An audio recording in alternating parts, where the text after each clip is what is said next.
Hello there, it's Colette from the Sacred Rose Temple, and I'm here to give you this week's energy forecast.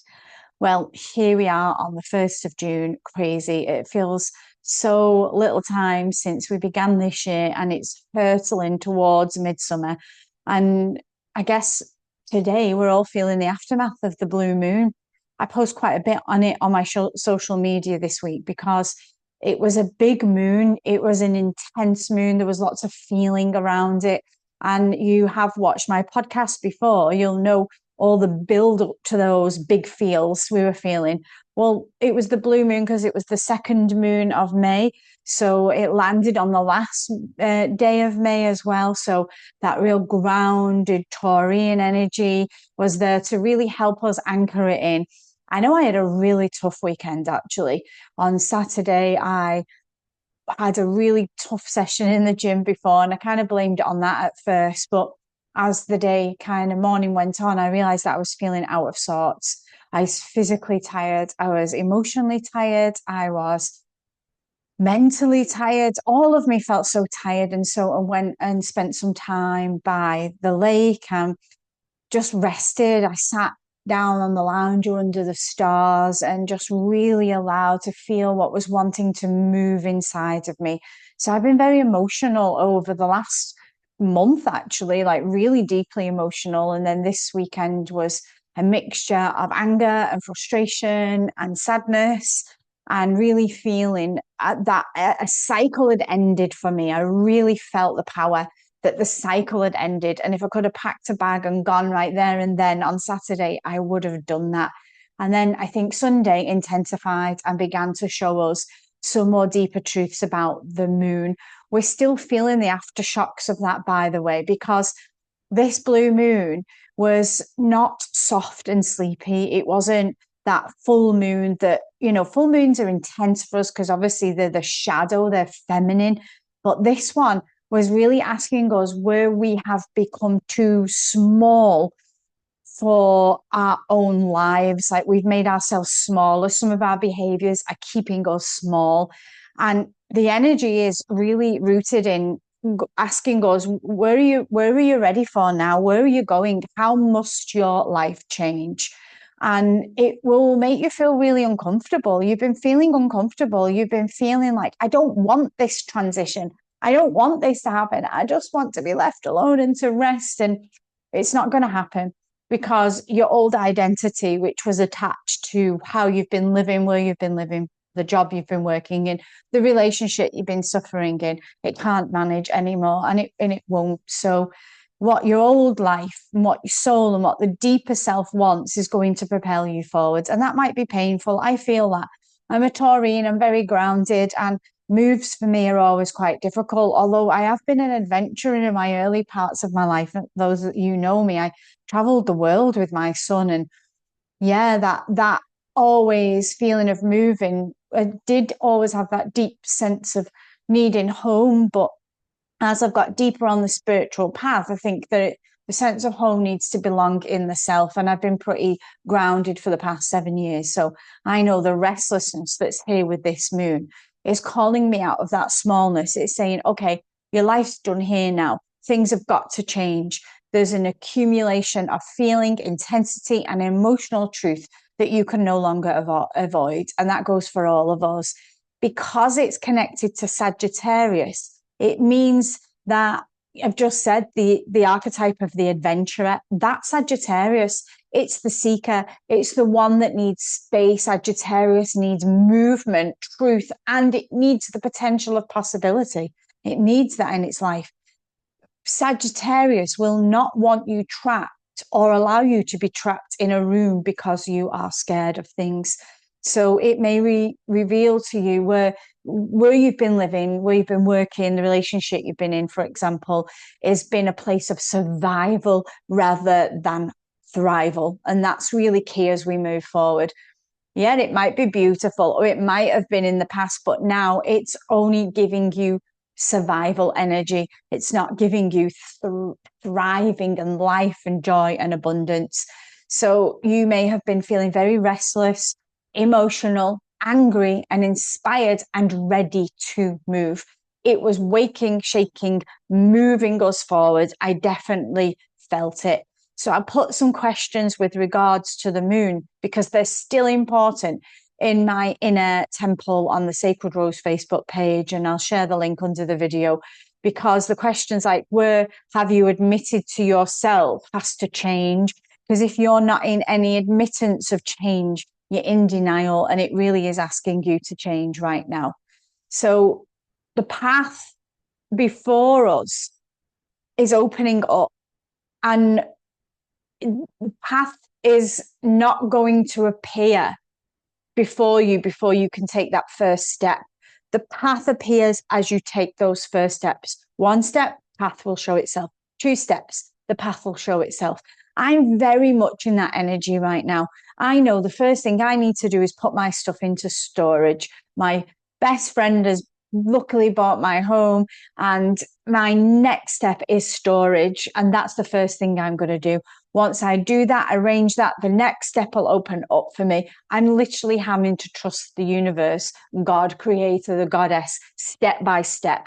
That is big news for the energy as we move forward. If you're a true spiritual seeker, you will trust that each step reveals something new. If you will not take the step out of your relationship, out of your rubbish job, out of your terrible relationship, the path ain't going to open up for you. You will just stay in that cage of yourself. And I think many of us, we really do wait for the full map, don't we? We wait until we feel really confident about it, until we're not scared anymore, or someone comes in and approves or offers us something or guarantees us an outcome. They're the general things that we wait for. But the next steps will only appear once you have taken that first step, as I said. So life will meet us in motion, not in standstill and waiting and hoping for a miracle to arrive.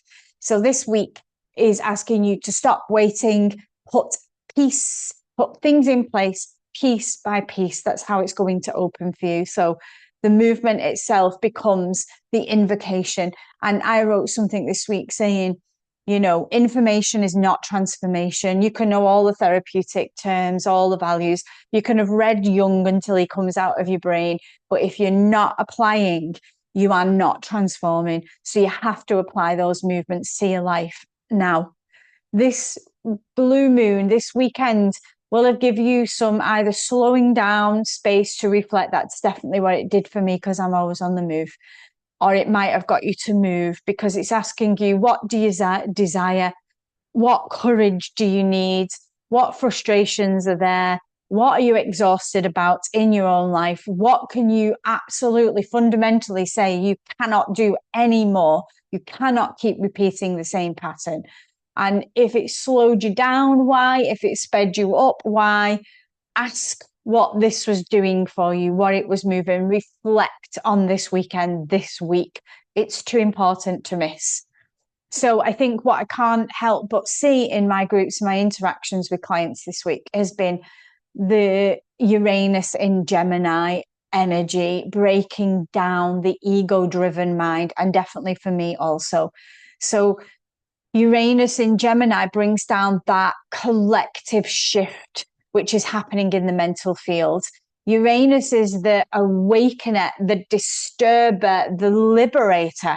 And when Gemini, as we know, rules like the mind, it rules language, perception, communication. I spoke about it in the podcast last week, and all the stories we tell ourselves. So this week, what we're going to feel with Uranus and Gemini, different to last week, is that it's really trying to help you with this blue moon, break you out of the limitations of your personal ego-driven mind. This is not just about having new thoughts, remember, because that's information. It's about knowing that this is a pattern and stopping it, helping yourself to say, okay, I constantly sabotage myself. Okay, I'm so lazy, I never go out and get what I need. I'm so scared of being on my own that I don't split up in that relationship. It's asking you to come out of that ego that tries to keep you safe, because the ego tries to keep you safe, and start a new behavior, a new way of being. Maybe that's speaking up more. Maybe that's putting in more boundaries. Maybe that's saying, my life's done here and I don't want to be here anymore. The ego mind is limiting for us, it will say, this is who you are, you can't change, that's nonsense. It will say, oh, it's too late, or you don't have the money to do that, or you need the proof that this is going to work out for you. Big one before you take the chance. You don't get those guarantees with brave movements. You don't.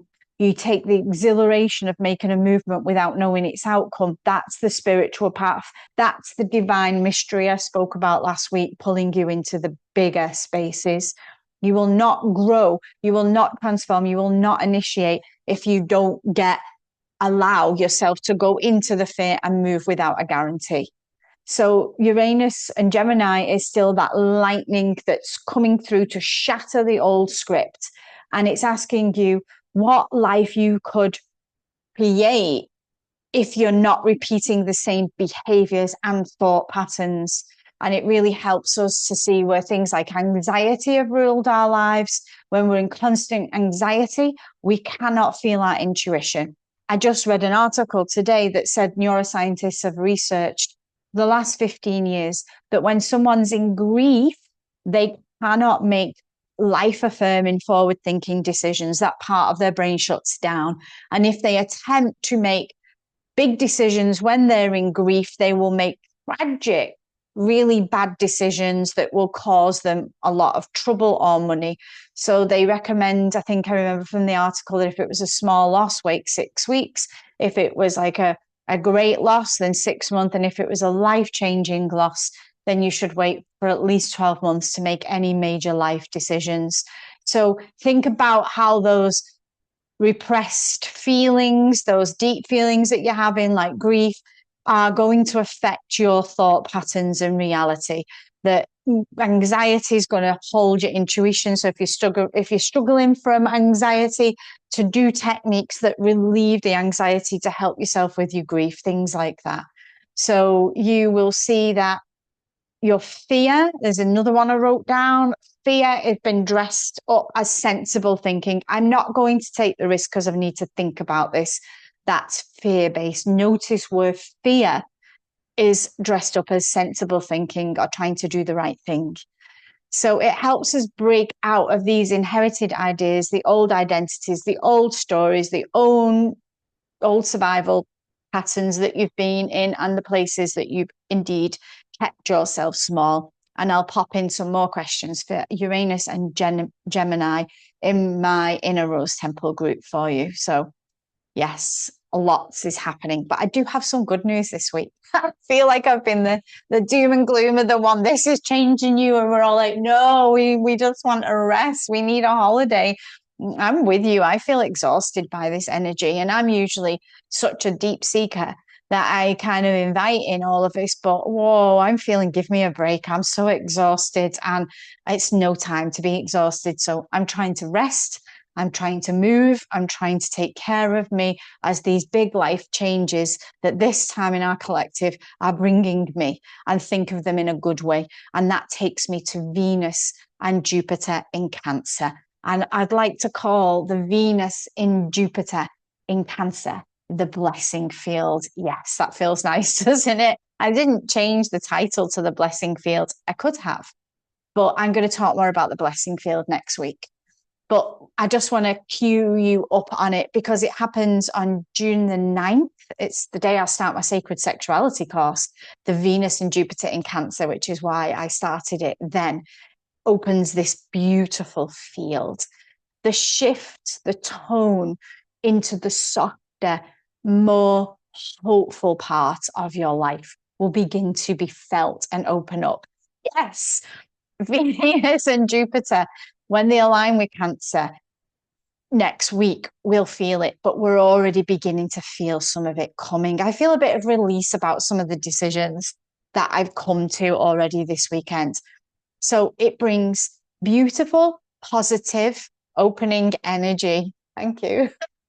And we know that Venus is this power that is, symbolic of the goddess, that she brings love, beauty, pleasure, value, attraction, and receptivity. It also brings things about money and food and all of those things that we spoke about. And Jupiter brings expansion, blessings, opportunities, abundance, wisdom, and growth. Hurrah for Jupiter as well. And it's so beautiful that these two go into Cancer, because what we know of Cancer is this soft energy of the emotional body, the home, the family field, the inner child, the mother line, the body as a place of nourishment, belonging, and the places where we allow ourselves, let's say it, to receive. So this is going to be us moving forward, still moving, step by step, trusting that the path is opening before us. We're being guided. Remember the magnetic pull from the previous podcast. We're being pulled and guided and asking deeply to trust. And I am wrangling with this at the moment. I'm preaching this. And as I'm preaching it, I'm trying to live it. But I'm finding it really difficult to truly trust the outcome if I take a step by step. I want to know where I'm going, what I'm living in. But that is all against the energy right now. And it's teaching us something very powerful. So we've got to remember the step by step, the divine mystery pulling us, trusting the guidance that's coming. So this will allow you then to step into opportunities that will allow you to receive more life. There are things you're craving at the moment. I'm really craving my community, my spiritual community, my sisterhood, there's so many parts of life that I'm now imagining in my 50s rather than what was before. So it looks different. And I've planned this out and said, this is what I want it to look like. This is how I want to live my 50s out. So can you let yourself be nourished by your own ideas of what you want and what your stage of life is asking for you? And can you be open to the support that you might receive in going there? Like, what wonderful receiving support could you get? And where could you imagine in this energy that life can actually meet you more kindly? I'm going to get a little bit choked up about that statement. You know, life has felt pretty harsh, hasn't it, recently? And when we experience life in harshness like that, in toughness, in the struggle, in the suffering, which is all the spiritual journey, the view or the feeling that something could come in and meet you more gently and more softly and more kindly can be really difficult to imagine. And it can also be really triggering and also bring up a lot of emotions. I've been in a field recently around somebody that's been very kind, very, very supportive, very gentle, very trying to give. And I find it very difficult, very difficult. And that is because of this belief that, or the mistrust, or we've been roughed up a little and handled a bit brutally, and just coming into that field of allowing something, receiving something more gently is kind of shocking for the system. So be aware of that. And where can you create in this tenderness rather than reverting back to your old way of survival? So this is going to ask us to be open and gentle and receive the softness. There's lots of opportunities with Venus and Jupiter in Cancer, and I'll speak more about these next week, but things like home, family, emotional healing, relationships, creativity, women's work, land, nourishment, belonging, money through heart-led endeavors and followings, and inner child is coming up, ancestral work will come up, sacred feminine connections. It's all a feeling of hope coming after heaviness, and it may reveal that the next step is not only possible but supported too. And gosh, I think we all need that, all need it. So there's more I wanted to talk about, but I think I'm going to leave Mercury in Cancer. Mercury is in Cancer and it's going to be here all summer. And this is also going to bring in this feeling of sensitivity, gentle nurturing, communication, becoming more sensitive, conversations in old wounds, all of that. I'll talk about it more next week. But this is all this kind of, as we move towards the end of the week, just feeling like this sensitivity, this place where we need some more gentle touch, and to remember to do that with other people. We've had the harsh conversations, we've had the tough things, we've had to speak out. We've done all of that this week, last week. And then as we move into the end of the week, it becomes more gentle, more soft. So there we have it. There's much work to do for all of us, but in the inner temple, I will put the questions to help you with this.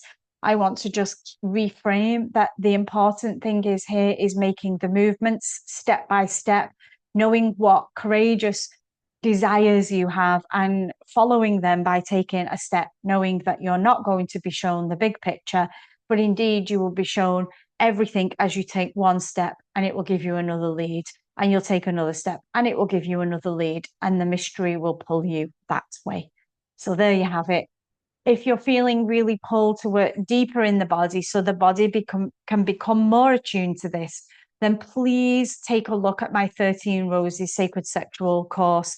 It's for women who feel really disconnected, or maybe you don't. Maybe you feel really connected to your body and to your sexuality, and this course will heighten that. But I've got a lot of women coming in who've been disconnected from it and really want to utilize what it is to discover the very most potent life force in their body and to find out anything that is there blocking them from living a creative, sensual, erotic, feminine-led life. And if you feel that, then the link is below. Please come and have a look, and you can reach out and speak to me if that's the case.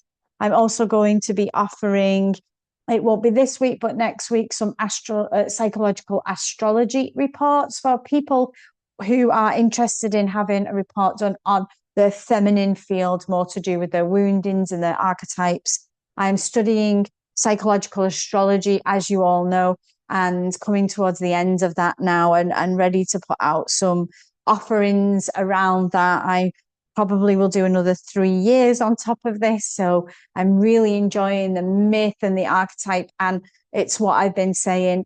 I took on something I was scared of doing. It's one of the most difficult courses I've ever done. And I'm letting it guide me foot by foot, step by step, and trusting the mystery is pulling me to what exactly I should be doing in life. So I hope that all happens for you. I'm rooting for you all, that divine pull towards your soul's purpose is being walked step by step, and it reveals itself as you trust the deeper mystery and where life is actually trying to take you. So until next week, take great care and bye for now.